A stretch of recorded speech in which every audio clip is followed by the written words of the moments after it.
Em nome do Pai, do Filho, do Espírito Santo. Amém. Ave Maria, cheia de graça, o Senhor é convosco. Bendita sois vós entre as mulheres, e bendito é o fruto do vosso ventre, Jesus. Santa Maria, Mãe de Deus, rogai por nós, pecadores, agora e na hora de nossa morte. Amém. São José, rogai por nós. São Felipe Neri, rogai por nós. São Pio X, rogai por nós. Nossa Senhora de Fátima, rogai por nós. Em nome do Pai, do Filho, do Espírito Santo. Amém. Bom dia a todos. Nós estamos aqui na página 95 do livro Testemunho, do cardeal Rafael Mary Del Val, sobre o Papa Pio X, intitulado O Papa que eu conheci de perto. Capítulo 13, Sua humildade. Ubi humilitas ibi majestas. Onde há humildade, ali está a majestade. A veracidade desse axioma de Santo Agostinho, creio que em poucas pessoas se manifestou de modo tão perfeito como em Pio X. Verdadeira, profunda, natural, assim era a humildade do Santo Padre. Chamava-me especial a atenção que se tinha convertido em uma faceta tão característica de seu temperamento que acabava por ser nele como uma segunda natureza. Não havia em sua humildade nada dessa atitude superficial, tímida e insincera, que só revela fraqueza de alma e que, por vezes, pode ser simplesmente reflexo do disfarçado desejo de ser admirado ou do medo sutil de ser criticado. Veja que sutileza, né? Que o Monsenhor Rafael Mary Del Val caracteriza a falsa humildade, né?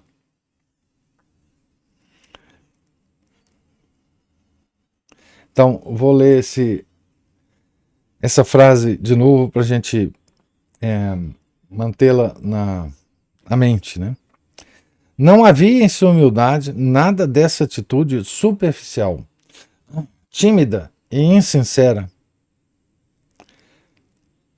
Então, características da falsa humildade, né, que só revela fraqueza de alma e que, por vezes, pode ser simplesmente reflexo do disfarçado desejo de ser admirado ou do medo sutil de ser criticado.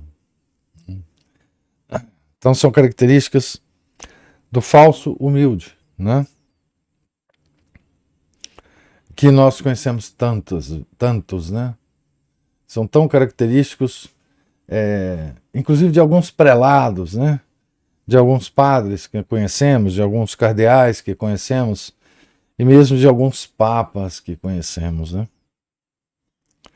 Pio X amava por demais a verdade e era por demais sincero em todas as coisas para afetar uma aparência exterior de virtude que não fosse real. Então, amar a verdade, né? Ser sincero. Amar a verdade significa ver a verdade, considerar a verdade, ser submisso à verdade, né? Ser dócil à verdade, né? Nenhum esforço lhe custava ser humilde, porque não se tinha a si mesmo em alta conta. A arraigada convicção de que todos os nossos dons vêm de Deus lhe tornava muito mais fácil admirar os dotes que descobria em outras pessoas do que reconhecer os que ele próprio possuía. A adulação e a lisonja, tanto em público como em privado, lhe repugnavam imensamente E se alguma pessoa ousava dirigir-se a ele dessa forma, procurava, com uma resposta seca ou uma réplica humorística, dissimular o descontentamento. Mas confesso não entender como alguém podia se atrever a adulá-lo. Tal era o respeito que inspiravam a sinceridade e a dignidade de seu caráter, que até mesmo uma palavra de sincera e espontânea admiração parecia fora de lugar em sua presença e se apagava nos lábios antes de ser pronunciada. Como uma fornalha se prova a prata, como na fornalha se prova a prata, e no crisol o ouro, assim se prova o homem pela boca de quem o louva. Provérbios 27, 21. Eu ficava com a impressão de que em sua vida privada lhe custava um verdadeiro esforço convencer-se de que era ele o sumo pontífice e que se encontrava investido de todas as prerrogativas de tão elevado posto. Habitualmente, parecia considerar-se a si próprio como um humilde sacerdote ou como um dos muitos bispos da igreja, sem nada de especial. No entanto, quando se tratava de exercer sua suprema autoridade, era insuperável na dignidade do porte e no vigor do senhorio. Para fazer uma comparação, eu diria que abstraía, às vezes, de sua eminente dignidade e a assumia de novo quando preciso, com a mesma facilidade com que colocava ou retirava a tiara e os ornamentos utilizados quando presidia, sempre majestosamente, às cerimônias solenes da Capela Sistina ou da Basílica de São Pedro.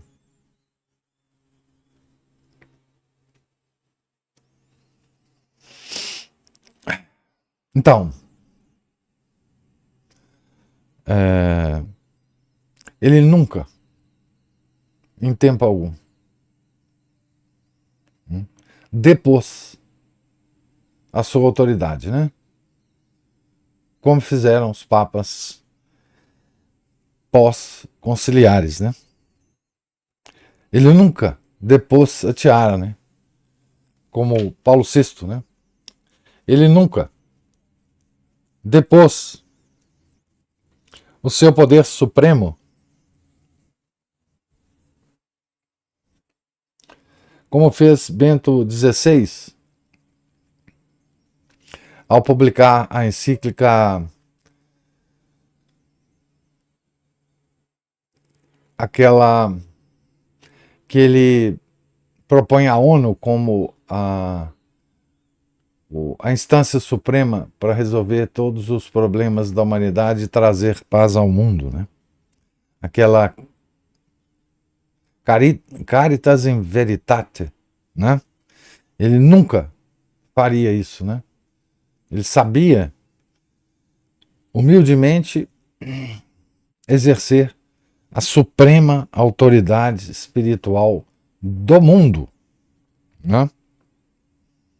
Veja como isso é absolutamente compatível num homem equilibrado, né, com a humildade, né? E como ficou impossível, incompatível, né, essa autoridade suprema com homens desequilibrados, né, cuja humildade era falsa. Com a humildade falsa, a humildade falsa não se compatibiliza com o poder supremo, né? Ou normalmente, eu ia falar mas normalmente, o homem com uma falsa humildade, e que se eleva a um posto elevado, ele se transforma num ditador, num homem autoritário. Né? Como exemplo do que procuro exprimir, recordo um incidente que me chamou particularmente a atenção em duas ocasiões diferentes. Eu me encontrava apresentando ao Santo Padre, a petição urgente de um bispo solicitando que lhe fosse concedida uma faculdade especial em circunstâncias que tornavam indispensáveis a intervenção direta de Sua Santidade. Depois de ouvir atentamente minha exposição, leu por si mesmo o documento com atenção e, sem levantar os olhos, me perguntou: Essa é uma faculdade que só o Papa pode conceder? Sim, Santo Padre, repliquei, e é por isso que me permiti molestar-vos. Após o que, com ar grave e sério, como que falando consigo mesmo, acrescentou: Sim, sim, não há remédio. Atuemos como o Papa. Già, facciamono da Papa. E tomando a pena, escreveu a dispensa na forma adequada. Depois estendeu-a para mim e passou a falar de outros assuntos. A mesma humildade ele revelava por vezes. Então veja como que ele separa as coisas, né? Ele separa ele, homem. Naturalmente, ele se considerava um homem simples, natural, miserável, pecador, precisando da ajuda de Deus, né? E como Papa, né? A mesma humildade ele revelava por vezes em alguma palavra que lhe afluía aos lábios, quando não podia evitar manifestações profundas de respeito. Monsenhor Roumeau, bispo de Angers, me descreveu recentemente a indelével impressão que lhe causou a primeira audiência com Sua Santidade. Abre aspas, o Monsenhor Roumeau, né? Eu estava ajoelhado aos pés de Pio X, mas era evidente que minha atitude perturbava o Santo Padre. E fazendo-me sinais para que me levantasse, me disse: De joelhos não, Monsenhor. Eu sou o último dos sacerdotes de Cristo. E quando eu inquiria, perguntando sua opinião em assuntos de importância, observei que, antes de me responder, sempre dirigia o olhar para o crucifixo que tinha sobre a mesa, como que buscando ali conselho. Ubi humilitas ibi maestas. Por mais singelos, fecha aspas lá para o bispo, né?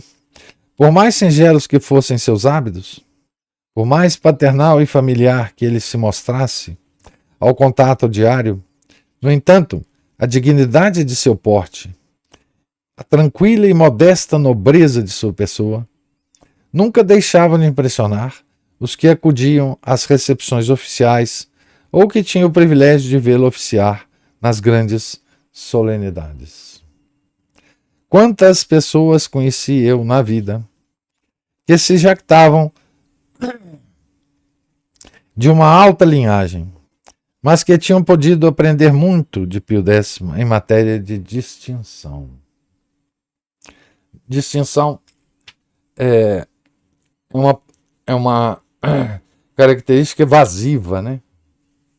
Da onde vem a distinção, né? Do porte, do olhar, das maneiras, né?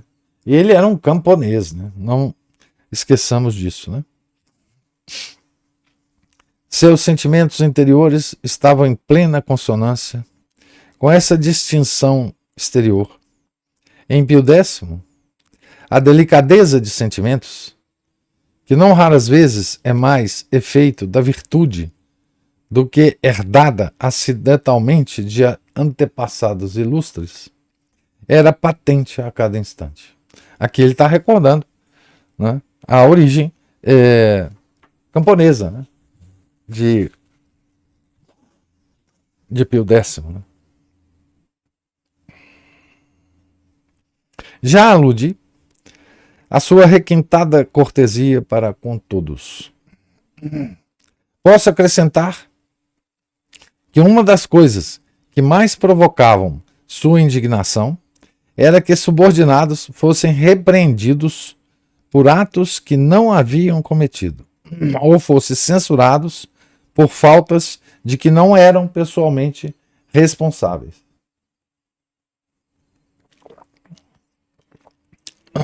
Basta mencionar, a tal propósito, minha própria experiência. É inevitável que o cardeal secretário de Estado enfrente críticas procedentes de todos os setores, tanto na ordem oficial como na privada. Ele tem que estar preparado para que lhe atribuam faltas devidas a outros. Tem forçosamente que assumir a responsabilidade de atos que nem sempre são seus, ou que não estava a seu alcance evitar. Isso acontece diariamente. Mas a repetição desses atos contrariava profundamente a Pio X e muitas vezes dava ocasião a seu indignado protesto. Abre aspas, não posso tolerar essa injustiça, costumava exclamar. Por que não criticam a mim? Se alguém tem culpa, sou eu. Por que censuram sempre a voz por tudo? A voz, né, ao cardeal secretário de Estado. Fecha aspas. E o que sentia em relação a mim, sentia também com os restantes servidores, sem excluir o de condição mais modesta. Nunca deixou de protegê-los. Era muito difícil convencê-lo de que devíamos enfrentar os ataques de que o Santo Padre fosse alvo, colocando-nos entre ele e os detratores, ainda em casos em que não éramos diretamente responsáveis. Isso violentava seu modo de ser e o contrariava, pois lhe parecia indigno e pouco leal. Mas quando desaprovava os atos de seus subordinados, ainda que sofrendo as consequências deles, tratava de escutar ou desculpar os faltosos. Pio X procurava sempre que possível não chamar atenção para sua inteligência admirável e ocultava sistematicamente seus numerosos êxitos pessoais. Só entre pessoas íntimas suspendia essa norma de conduta. Ficava contente quando via atribuídos somente a outras pessoas êxitos para os quais tinha contribuído. Quando acontecia de serem exaltados em sua presença, tais méritos, sem ser lembrada a participação que tivera neles, ouvia tudo invariavelmente de modo prazenteiro. Só depois, na intimidade, comentava comigo sorrindo. Creio que também tivemos uma partezinha nisso. Em cartas dirigidas a mim e nas enviadas a outras pessoas, solicitando opinião sobre algum projeto ou sobre o texto de algum documento preparado por ele, sempre dizia expressamente que devíamos modificar, suprimir ou acrescentar o que achássemos conveniente. Se não estivéssemos de acordo com suas ideias, pedia que manifestássemos nossas observações e críticas sem o menor constrangimento. Se algumas dessas críticas lhe parecia convincente, eu o ouvia dizer invariavelmente essas palavras. Bem, meu trabalho não serviu para nada. Sem dúvida existem melhores cabeças do que a minha. Ou melhor, que sabem mais. Muitas vezes ocorria que sua primitiva ideia voltava a figurar como a única razoável e era adotada definitivamente. Nessas ocasiões, evitava fazer qualquer alusão ao erro alheio e protegia o responsável por ele contra censuras ou críticas. Nada era capaz de levar Pio X a exaltar a própria família e jamais sonhou elevar o nível social dos seus parentes. devido à altíssima posição que ele próprio alcançara. Quando eu morrer, dizia, minhas irmãs voltarão às suas costuras e só se beneficiarão com o meu seguro de vida. Palavras do Pio X, né? Devo fazer constar que nunca algum de seus numerosos parentes demonstrou a menor contrariedade com relação a essa atitude de Pio X. Todos eles, a começar por seu irmão, a consideravam como a coisa mais natural do mundo. Todos nós conhecíamos a afeição que tinha por seu sobrinho, padre João Batista Parolin, sacerdote cujas elevadas qualidades lhe tinham assegurado a estima de todos os que o rodeavam. Muitas pessoas esperavam, logicamente, que o Santo Padre lhe desse algum posto no Vaticano, para gozar dessa forma de sua colaboração e companhia. Não há dúvida de que a presença do sobrinho em sua vida íntima lhe teria proporcionado um descanso da tediosa formalidade dos deveres oficiais. Mas todos os nossos repetidos esforços para persuadi-lo a se proporcionar a si próprio esse prazer tão legítimo, no qual não havia motivo possível para a menor crítica, estavam condenados ao fracasso. A resposta era sempre a mesma. O padre João Batista é um bom sacerdote, mas é jovem e deve trabalhar no seu ministério. Tem uma paróquia e está lá melhor do que num palácio. Em 1913, o padre Parolin, depois de 10 anos de incessante trabalho na paróquia rural de Poçanho, foi indicado por seu bispo, Monsenhor Longin, para cônego e pároco da Catedral de Treviso, encontrando-a em estado deplorável, necessitada de urgentes reformas. Pio X acudiu em seu socorro e restaurou o templo, aplicando nisso 25.000 liras. Ao entregar a quantia ao sobrinho, lhe disse de modo expressivo: aqui tens o meu presente pela tua nomeação. Nada mais esperes de mim.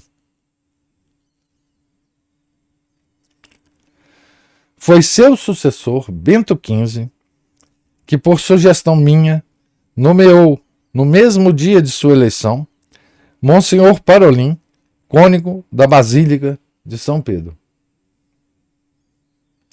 Enquanto seu tio foi papa, Monsenhor Parolin só ia a Roma 2 ou 3 vezes por ano, ali permanecendo uns 10 dias. Certa ocasião, enquanto conversava com sua santidade durante as horas de mais calor, numa tarde de verão, o Santo Padre foi acometido por forte sede.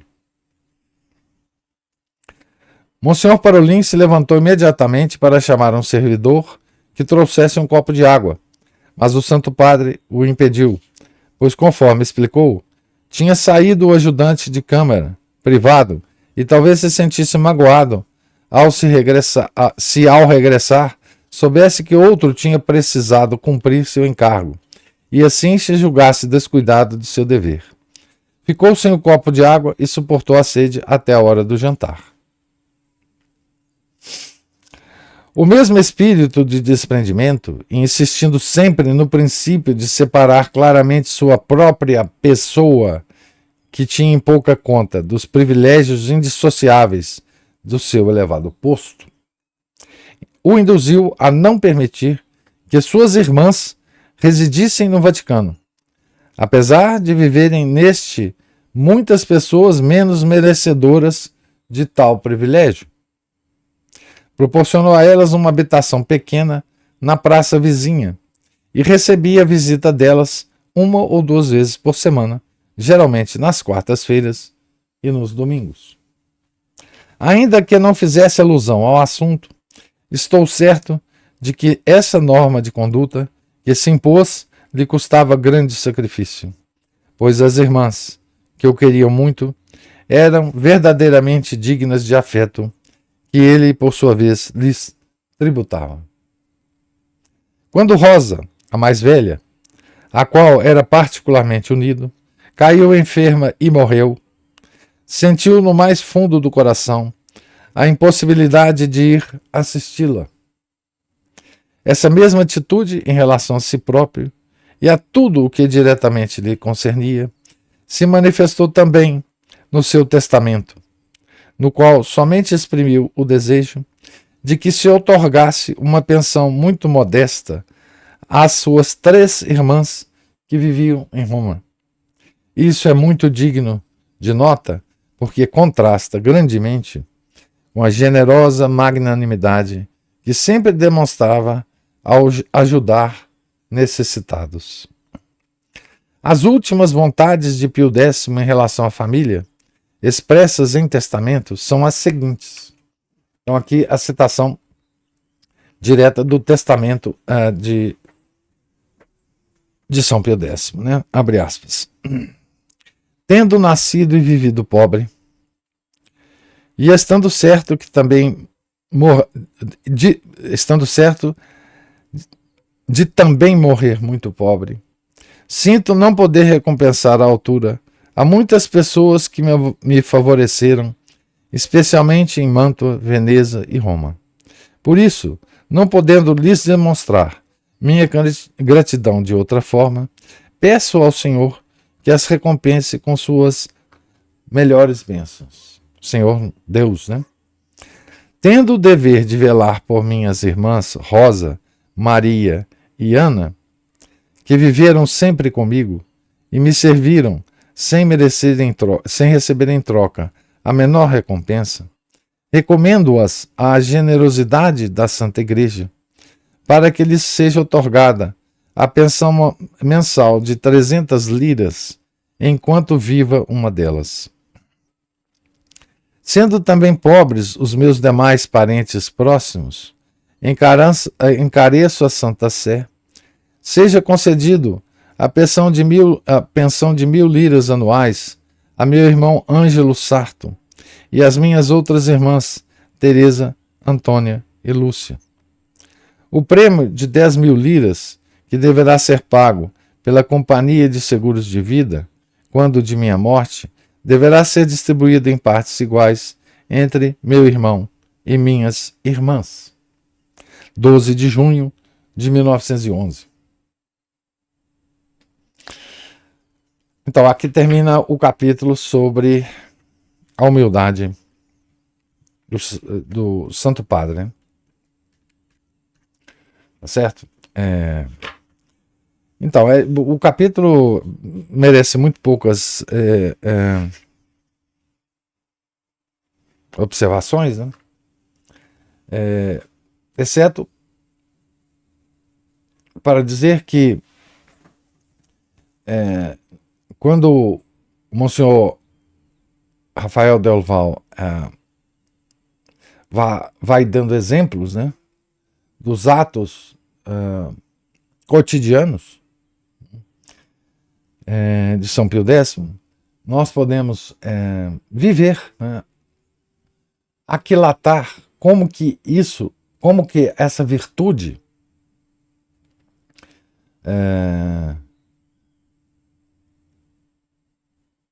das mais importantes, né, do cristão se expressa, né, como essa virtude verdadeira, não uma falsa virtude, né, como que ela se expressa. E se expressa aqui num santo, numa posição especialíssima, né? Especialíssima. Porque se a gente vê essa mesma virtude numa monja enclausurada, não é? Ou num religioso de uma ordem mendicante, ou mesmo num padre de aldeia, né, num pároco de aldeia, como Curadares, João Bosco, enfim, em São Francisco, Santa Margarida ou Santa Teresa,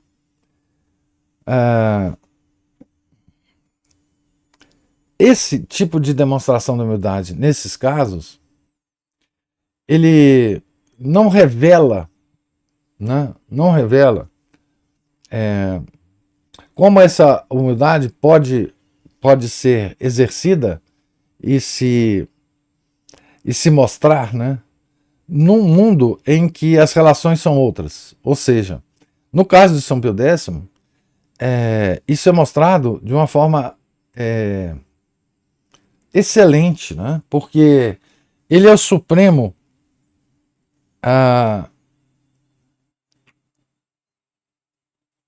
ele é a suprema autoridade espiritual do mundo, não é? O Papa, não é? Ele comanda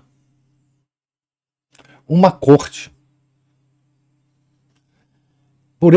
Pelas mãos dele passa muito dinheiro e ele tem muito poder, não é? Poder temporal, não é?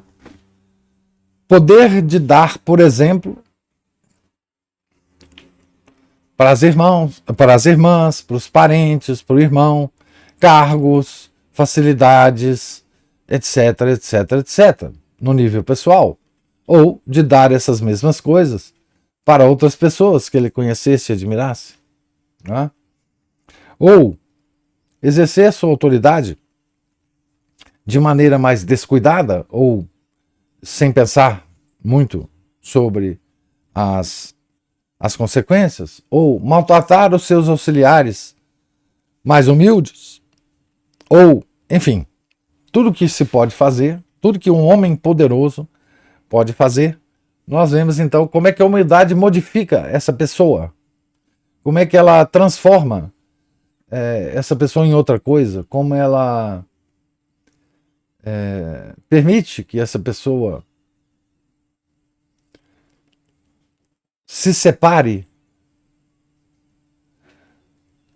da autoridade que ela tem, né? Permite que essa pessoa se veja como na realidade ela é, miserável, pecadora, né? Dependente de Deus para tudo, né? Na vida privada, né? Certo? Então isso aqui é muita riqueza, né? Nessas observações, há muita riqueza nessas observações do cardeal Nery Delval, um, um, um sutil e arguto observador, né? Esse capítulo aqui é uma joia em termos de observação psicológica, né? Do Papa, né? E como que ele também contrapõe, né, a verdadeira humildade do Papa com a falsa humildade de outras pessoas, né? Certo? E é claro que quando ele escreve isso aqui, o Monsenhor Nery Delval, ele conhecia muitos falsos humildes, né? A falsa humildade, ela existe desde que o mundo é mundo, né? Hoje ela está mais em moda, né? Por causa de como o mundo é hoje, né? Então, quanto mais valorizada publicamente é essa virtude para dar sucesso às pessoas, menos ela é praticada na realidade pelas pessoas de carne e osso que andam por aí, né? Então, deixa eu parar de falar e dar oportunidade para vocês fazerem as observações e os comentários aí de vocês, se houverem. Por favor.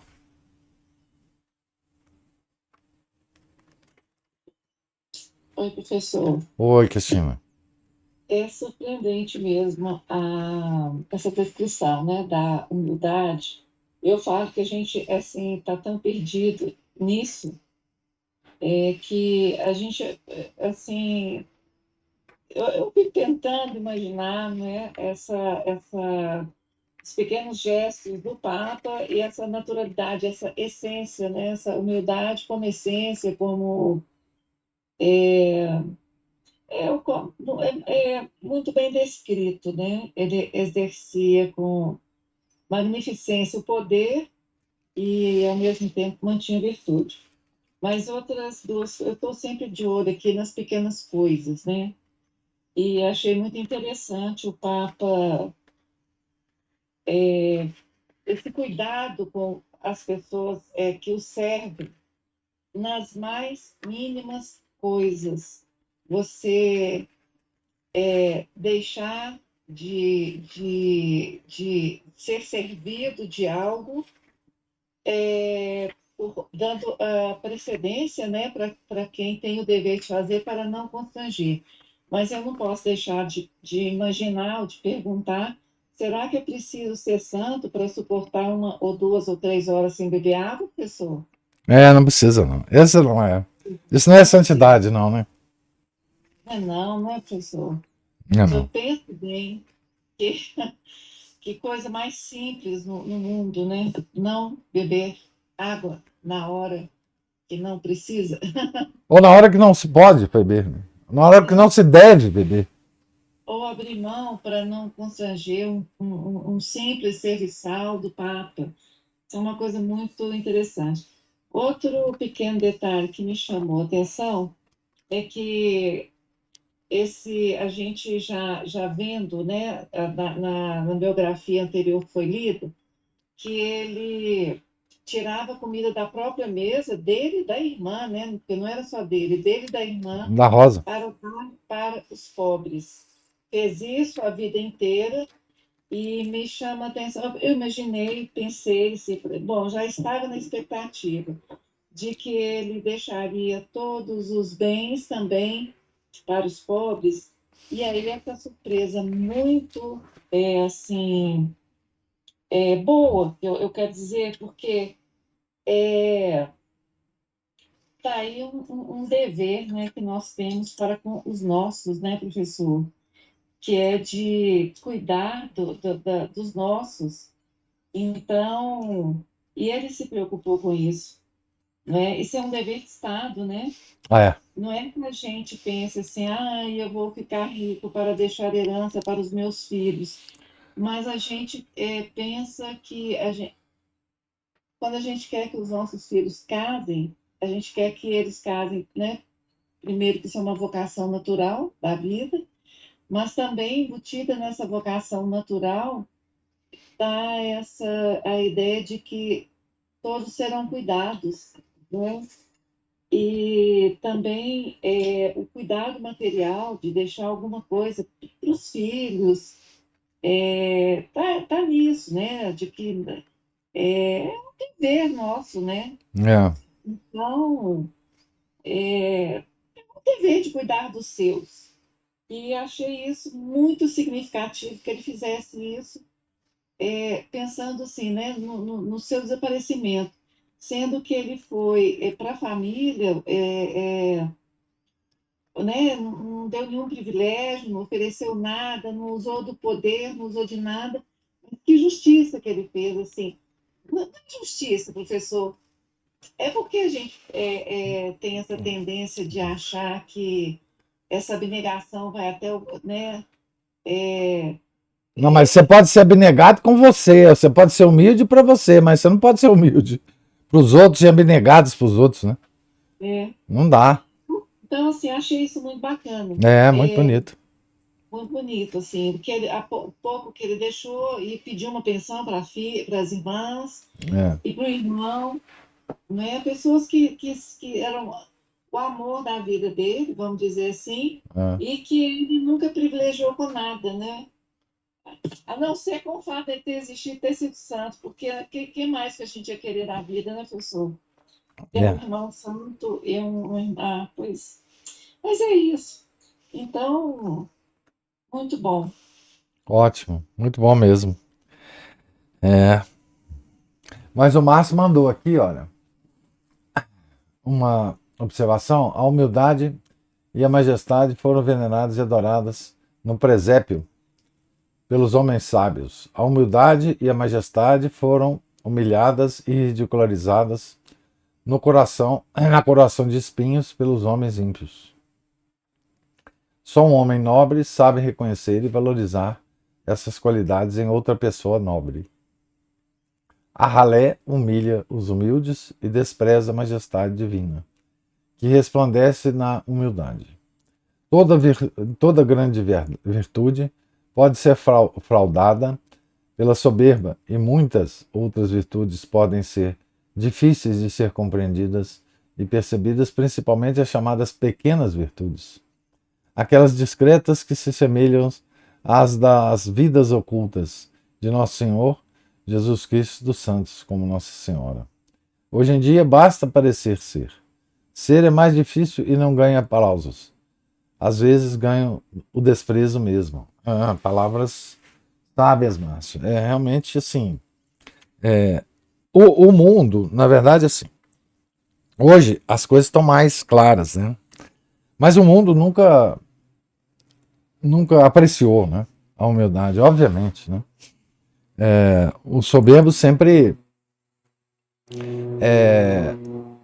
enfim, a soberba humilhando os humildes aparece em muitos versículos dos Salmos, né?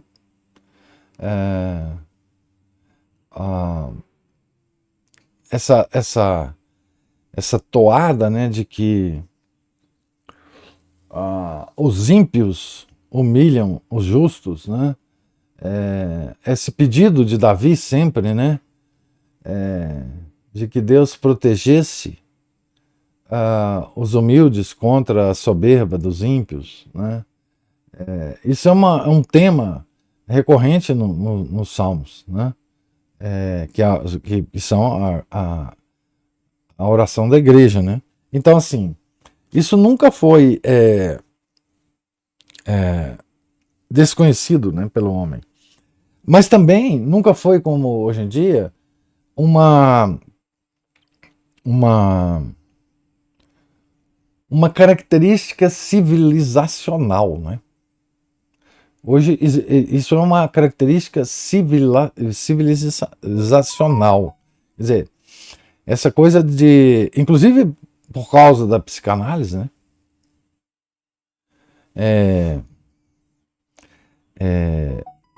É considerado, de certa forma, uma certa doença, né? A humildade é considerada fraqueza, doença, uma coisa a ser tratada, né?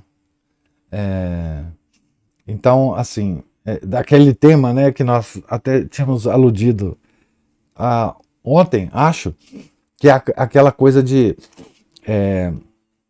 os fenômenos místicos, mesmo as demonstrações externas de virtudes cristãs, cristalinas, são consideradas ou fraquezas, no melhor caso, ou doenças a serem tratadas, ou com terapia, ou com remédio, né? Certo? Então, assim, nunca uma civilização se tornou tão depravada e dissimulada que pudesse fazer desse tipo de comportamento humano, que sempre existiu, né, um dos pilares da sua força, né? É uma coisa terrível, né? E é por isso que hoje a gente tem muita dificuldade de entender, né, essa virtude, e muito mais dificuldade ainda de tentar, né, praticar essa virtude, né, que tem facetas múltiplas, né, e uma outra coisa é assim, o nosso inimigo, um dos nossos 3 inimigos, né, que é o diabo, ele fará tudo para você confundir a virtude da humildade com coisas que não são a virtude da humildade. Então, é preciso muita atenção, muita concentração, muita meditação sobre o que é essa virtude e como praticá-la, né? Até atingir a maestria que tinha Pio X, de que essa prática da humildade para ele era como que, nas palavras do cardeal Delval, né? Como que uma segunda natureza. Né?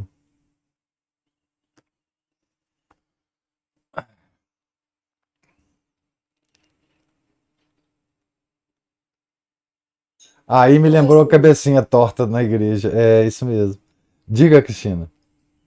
é isso que eu fico pensando, se essa segunda natureza não não é algo que Deus infunde, não é?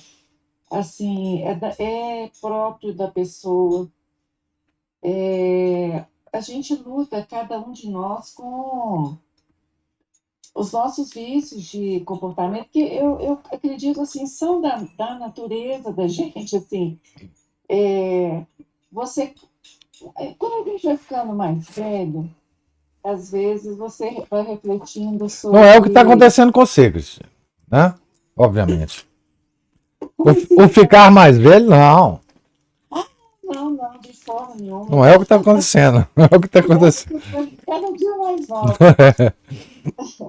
Mas, assim, o que às vezes a gente, né, avalia, faz uma autoavaliação e percebe de que determinados comportamentos que nós temos são traços que devem ser combatidos em nós mesmos, né? Uhum. Então você fala assim, bom, isso, porque é muito comum hoje em dia, por causa da psicanálise, a gente atribuir ao ambiente, à família, ao pai. Eu detesto essas coisas, professor. Eu não tenho a menor capacidade de fazer avaliação a respeito disso, eu não tenho formação na área, mas, assim, por princípio, eu acho um horror você dizer que você é assim ou é assado porque aconteceu isso na sua família ou você sofreu bullying na escola. É. Isso é Ai, psicanálise, velho. não, A eu psicanálise que é acho isso. isso assim, o fim da picada, porque a negação de que, para mim, pessoalmente, que isso é negado peremptoriamente na história da humanidade, é o fato de que a humanidade existe. Porque se fosse verdade, ela não existiria. Simplesmente ela já teria desistido e chorado, assim, e desistido da vida, já teria sido deprimida. A realidade nega isso. Né? Existiram milhões e centenas de milhões de indivíduos solitários que sofreram toda sorte de injustiça e Claro. de faltas e de toda falta de tudo e sobreviveram e continuaram. Eu já falei aqui, assim, é incrível quando eu penso na imagem, por exemplo, das minhas avós, que sempre estavam lá no posto delas. Eu nunca vi, nunca imaginei um sofrimento delas. Imagina se não tiveram. Mas É. é esse povo de antigamente que resistia, que tinha essa resistência de vida, né? Essa fibra. Bom, eu já estou viajando aqui, porque, na verdade, o que eu quero dizer é que a gente já, eu não sei, você já percebeu a minha total ignorância, né, professor? Eu nunca li livro datado assim, eu não tenho uma formação católica boa, né? E eu falo que depois de você se deformar a vida inteira, a luta é muito grande para É. você adquirir esse trejeito, digamos assim, de pensar na vida humana de uma forma católica, não é? De acordo com os preceitos né, que nosso Senhor nos deixou. Mas em sumo, o que eu penso é que são virtudes que talvez sejam infusas, a pessoa nasce com ela, não é? Acho que é assim, É, não, não no sei. caso, são três virtudes, né? as virtudes que não dependem do seu, pelo menos no início, para você adquirir, não depende do seu esforço, né? As outras virtudes você tem que exercitar, né? De outro jeito. Enfim, há graça em você adquiri-las pelo exercício, claro que há, né? As graças são sempre necessárias para a gente adquirir qualquer virtude, né? Qualquer mudança de comportamento, né? Mas as que você não adquire por esforço próprio são o que a igreja chama das três virtudes teologais, né? Fé, esperança e caridade, né? As outras, você conhecendo a virtude, conhecendo as características, né, da virtude, você passa a tentar praticar, né, essas características, pedir a Deus para a graça para você ter força e persistência, né? E depois, enfim. O Márcio está falando aqui, o povo antigo encarava as dificuldades como algo normal e rotineiro, e não fugia delas com escapismo de substâncias ou fá. Sim, é o que a Cristina estava falando. É, numa, é claro que havia murmuração, né? Também é uma característica humana. Mas as pessoas não ficavam assim. Porque hoje a murmuração, as redes sociais são a substância delas é murmuração. Né? Então as pessoas elas reclamam de tudo o tempo inteiro para todo mundo. Não é? Qualquer tipo de desconforto, as pessoas reclamam. Né? Então são pessoas fracas. Né? Pessoas fracas, pessoas que não suportam nenhum tipo de mal-estar. É aquele negócio da água que a Cristina sempre fala, né? Mas, assim, as pessoas hoje em dia, elas têm toda por trás delas, né? Toda uma falsa ciência, né? Que possibilita que elas façam essas reclamações baseados em conhecimentos de especialistas, né? É aquele negócio, a Cristina vai falar isso e alguém poderia dizer, pois o Papa fez muito mal de não tomar água. Ele era já muito velho, ele já estava muito doente. Se ele tomasse água, talvez ele vivesse mais um pouco. Ele devia tomar 2,5 litros de água por dia. O verão de Roma, nossa, era terrível. Então, no verão, ele tinha que ter tomado água. Tinha que ter um serviçal lá, com a água jorrando lá no copo dele o tempo inteiro. O Papa fez muito mal de não fazer isso ou aquilo, de não comer isso. Isso é a ciência, né? O Papa devia, enfim, correr maratona em torno do Vaticano lá, porque a saúde dele ia aumentar não sei das quantas. Enfim, isso tudo é uma praga hoje em dia, né? Uma praga, né? Professor, Assim, somando a isso, o professor é uma praga mesmo. Eu não vou nem continuar muito com a questão do comportamento essa autossatisfação imediata de tudo, essa criação de necessidade momentânea, né? Outro aspecto que eu falo que é dessa ciência e que nos incute traços de necessidade. Na minha adolescência, a gente ouvia muito. Bom, primeiro, assim, na geração anterior à minha, que era da minha mãe, das minhas tias, a gente ouvia falar muito assim, que as pessoas têm que desabafar. As pessoas lembram daquelas músicas de fossa, tinha essa coisa. As pessoas têm que desabafar, porque é aquela ideia da psicanálise, né?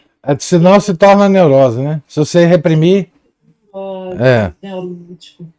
E depois, na minha adolescência, era muito comum eu sentar com minhas amigas e a gente ficar falando de coisas. Professor, eu acho que eu fui mestre do sofisma do eu, o sofisma. Porque você consegue encontrar, isso com 14, eu tinha uma amiga de 14 ou 15 anos que ela fazia psicanálise, a mãe dela era norte-americana, conheci desde criança, porque morava perto. Ela fazia psicanálise, menina de 15, 16 anos.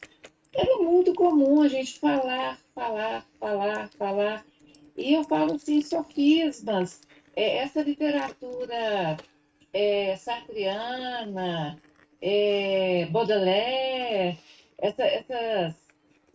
Nossa Senhora, eu nem sei, Bukowski, a gente incorporar Bukowski, meu Deus do céu. com Jesus Cristo, a gente incorporar. O senhor sabe que eu tenho um pouco de antipatia dos autores russos. Eu estou agora voltando um pouco assim a tentar gostar, sabe?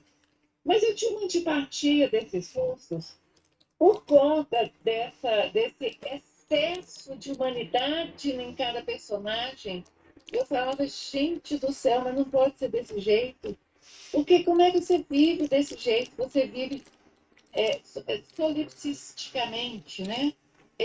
Agora, como deixar isso de lado numa sociedade que eu acho que há 300 anos foi construída para ser assim.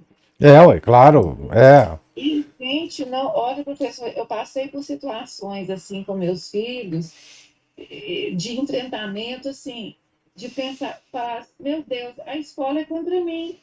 É. Por quê?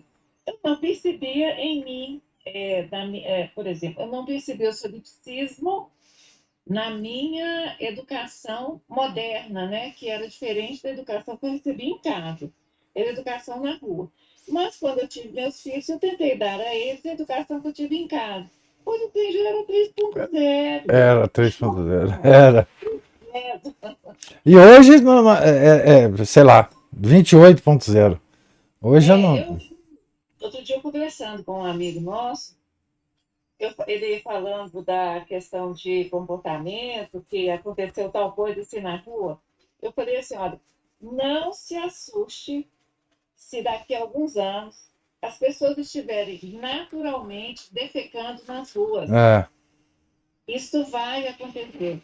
Acerca, acerca do comedimento público, a divisão de público e de privado, ela foi rompida. Isso é uma revolução. é, Isso é revolucionário. é. Alterar o comportamento das pessoas ao ponto delas se esparramarem física, mental e emocionalmente nas ruas, como se isso fosse natural, como se você se despir completamente de qualquer pudor para fazer qualquer coisa, inclusive comer e beber água, porque são nesses detalhes. É, É assim que vai sendo. é. O Darren Paul, ele num daqueles livros dele lá, que ele faz. Bom, só citar aqui o nome dele, todo mundo já conhece ele. Sim. A noção que ele dá é essa: você empurra a cerca mais um pouquinho.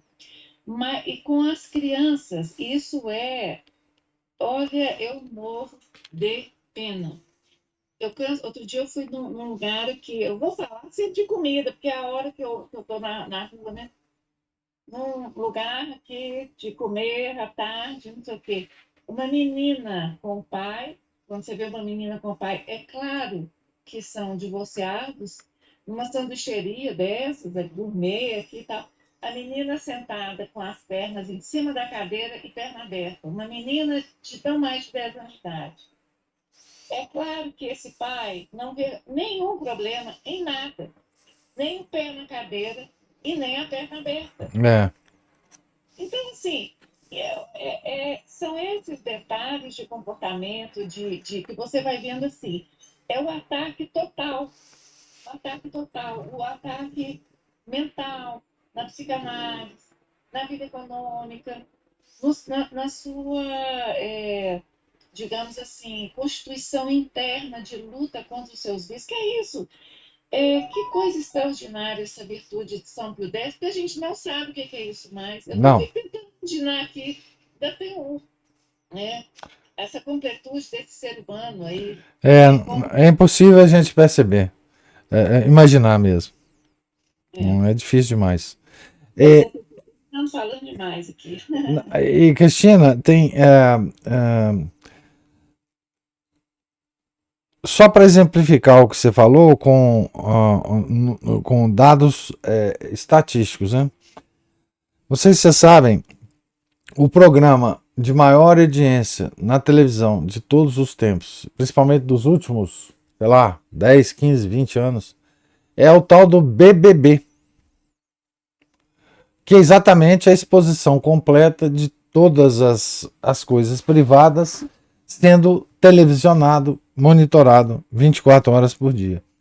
Então, isso enfim, é um retrato disso, né? Quer dizer, Personagens escolhidos a dedo, né? Quanto pior, quanto mais desconstruída a pessoa for, mais ela cabe dentro do programa. São pessoas já num grau de desconstrução de personalidade impressionante. não, e depois as pessoas fazem sucesso, né?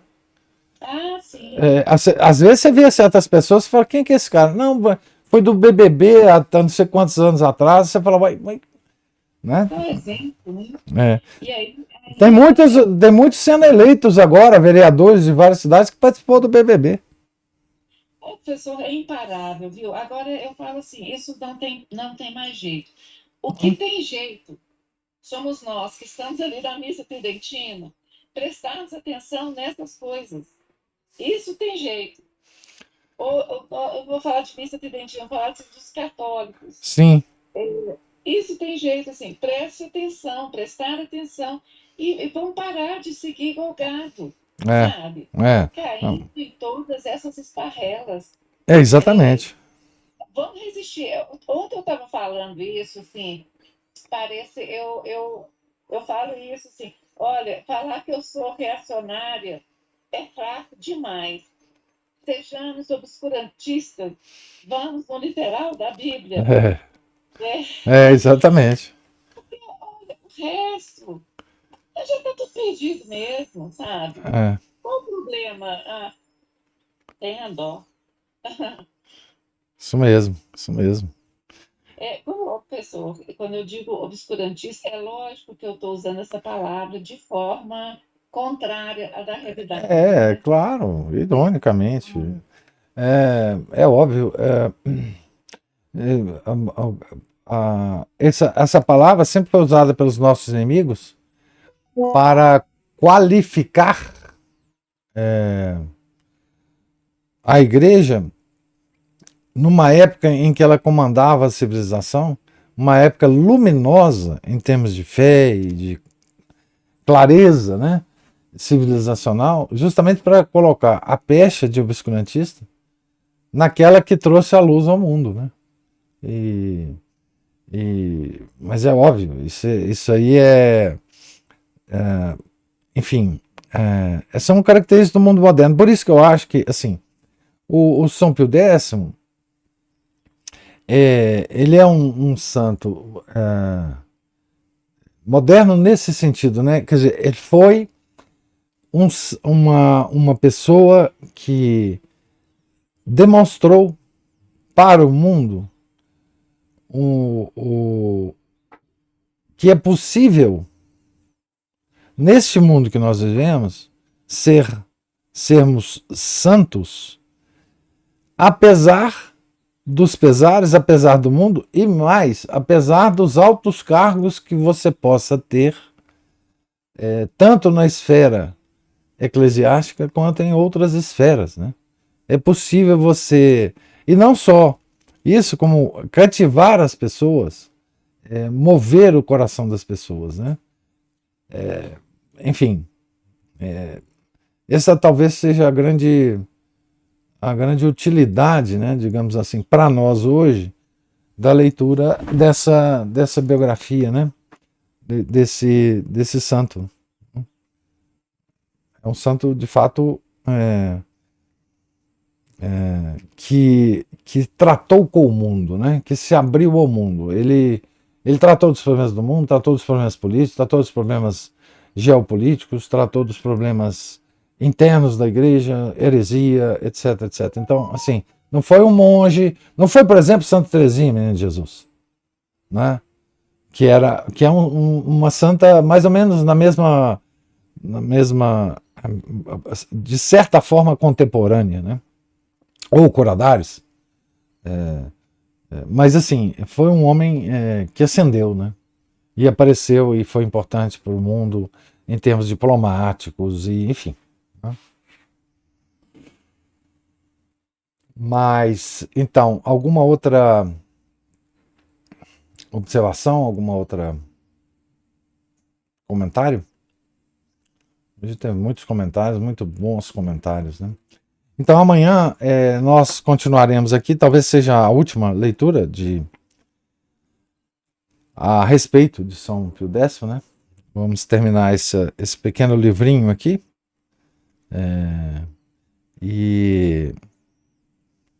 Mas aguardo vocês todos aqui amanhã, certo?